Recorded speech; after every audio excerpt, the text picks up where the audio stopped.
Hi everybody, good morning. This is Jean here, Jean Truelove from Truelove Quilts for You. I'm in my sewing room today. I am going to be sewing a little bit later. I have a little project in mind that might be coming in an upcoming video. I do have a few videos scheduled that I've done previously. But today I'm doing an Ask Me Anything segment, and that is, I had been asked a question a while ago actually, which was on my mind, and it's about threads, the selection of threads.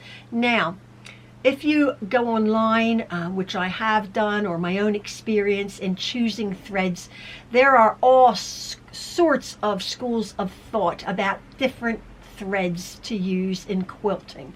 The assortment and the selection, it can be overwhelming. Do you choose a cotton thread? Do you choose a poly cotton thread? Do you choose a polyester thread only? What is the benefits of polyester thread? Are cheap threads okay for my machine? Are more expensive threads better to use for my machine? Or what you always get is, my machine is picky. First of all, the different brands of thread. I'm in America, in this country.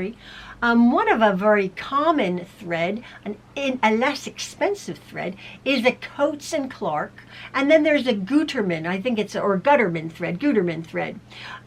Basically, these are less expensive because perhaps they have what is known as maybe a shorter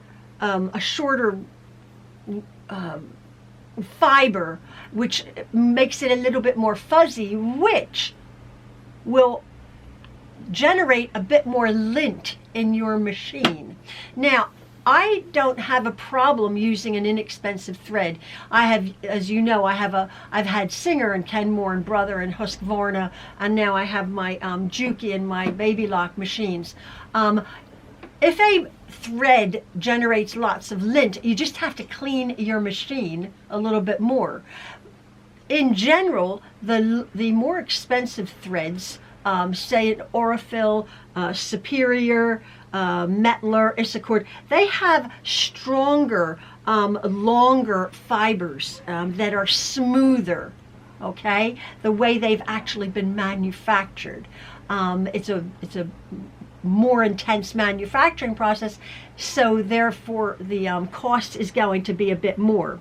Also, when you see thread numbers, they can be very confusing. Again, I'm not an expert. I don't, and perhaps I might get some of these little things wrong, but in general, this is what I know.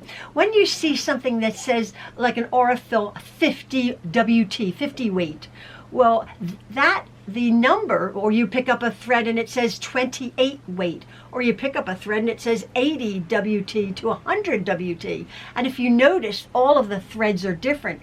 The smaller the number, i.e. a 28 weight, as opposed to a 100 weight thread. 28 weight will be a thicker thread that you will really be able to see on your, opposed to say an 80 to 100 weight thread, which is so very fine that you could do a micro stippling with it, micro quilting, because obviously the thicker the thread, the more room it's going to take up on the surface of the fabric, whereas 100 weight, which is ever so fine, and it could be a silk thread, will just sink in and be able to create that tiny little stitches that obviously a heavier thread would be clumsy and couldn't achieve. So that's what the weight means.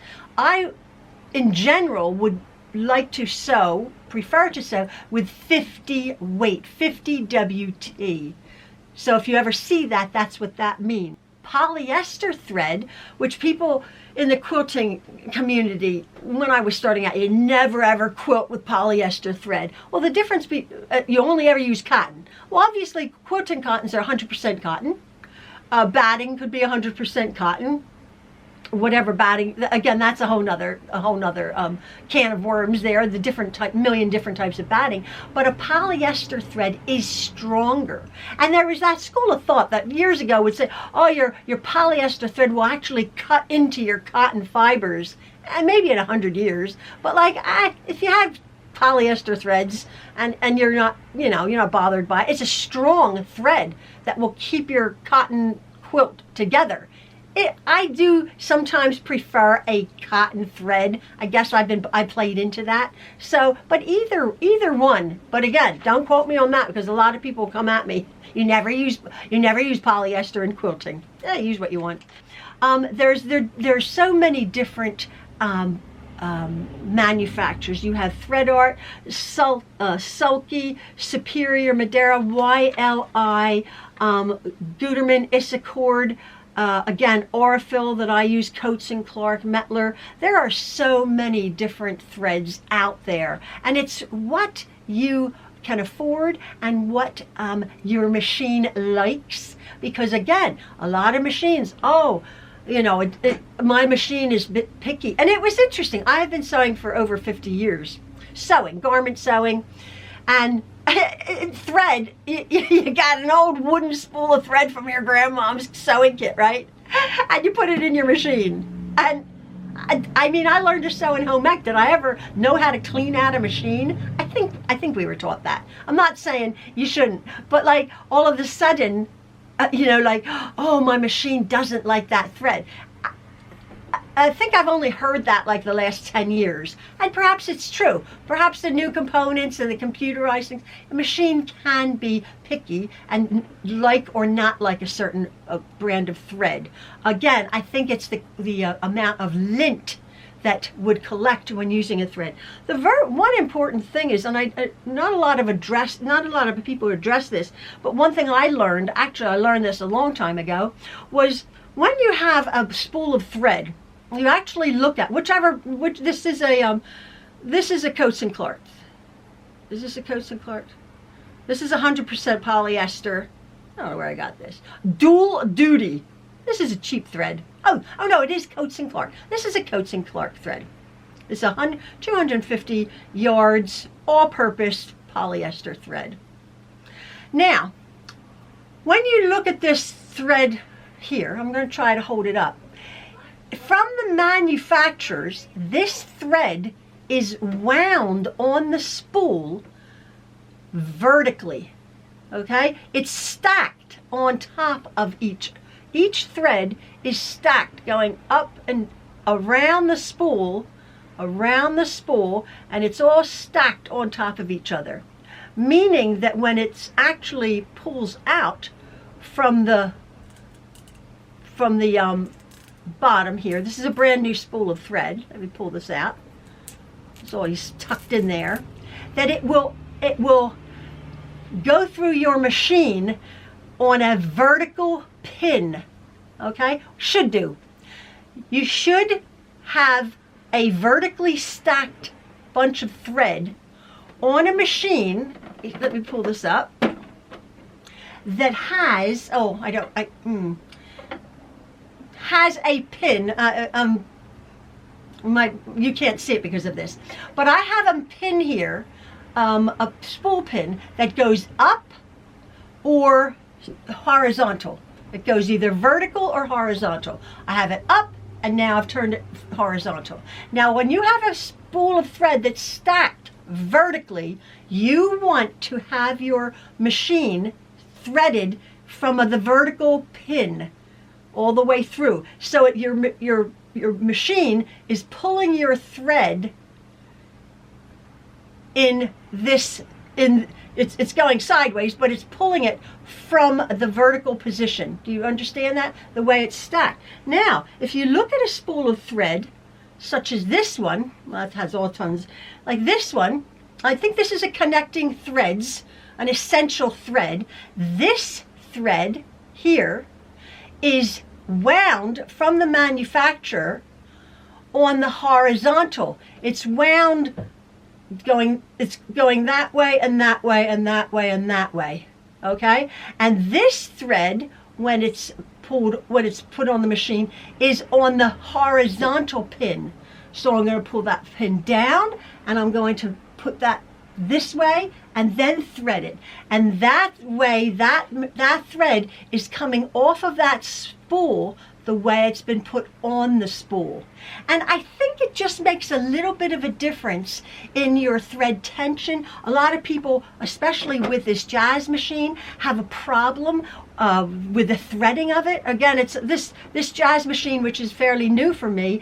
One of the major issues was like, oh, it's threading terrible. Well, that could be not the major issue, but it could be a determining factor of maybe you're using the wrong thread holder. Maybe with your thread was, wound vertically, and you're trying to do it, you're putting it on your pin this way, or totally the opposite. The thread has been wound horizontally or in a zigzag fashion, and you're trying to do it that way. Now you're thinking, oh, come on, it's just going to pull off the spool anyway when it's being threaded. But I do think it makes a difference.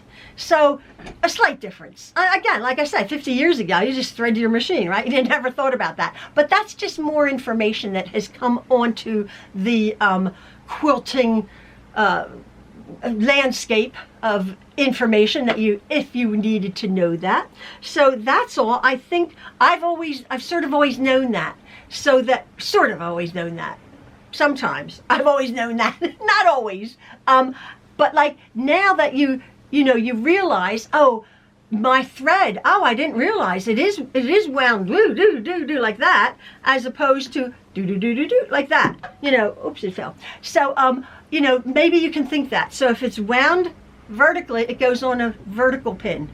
If it's wound horizontally, I'm dropping them all over the place, it goes on the horizontal pin. That's all. So there's so much to know about thread. Oh my goodness, I could go on ad nauseum, as I do. But that's just my little Ask Me Anything about threads. Every machine is different. Every quilter is different. And the choices are endless. It's what you like. Again, it's what you can afford. But there are just a few things to look at. I think the most important thing is the weight. The smaller the number, the thicker the thread. The bigger the number, the finer the thread. So somewhere in the middle, piecing your quilt together. So that's just another little Ask Me Anything. That's the few little bits that I know. I know a lot of people have a lot more knowledge on me on the different subjects. But this is what I know. And when you ask me, this is what I can be able to tell you. So I hope you've enjoyed this again, folks. Ask Me Anything. And if I can answer, I will. All right. Hope you have a lovely day. It's bitter cold out here in Pennsylvania, in America. Bitter cold. A lot of people are saying it's on the other side of the world. It's so very hot. Crazy weather. So keep warm or keep cool wherever you are. And again, love from the Trueloves. Bye-bye, everybody.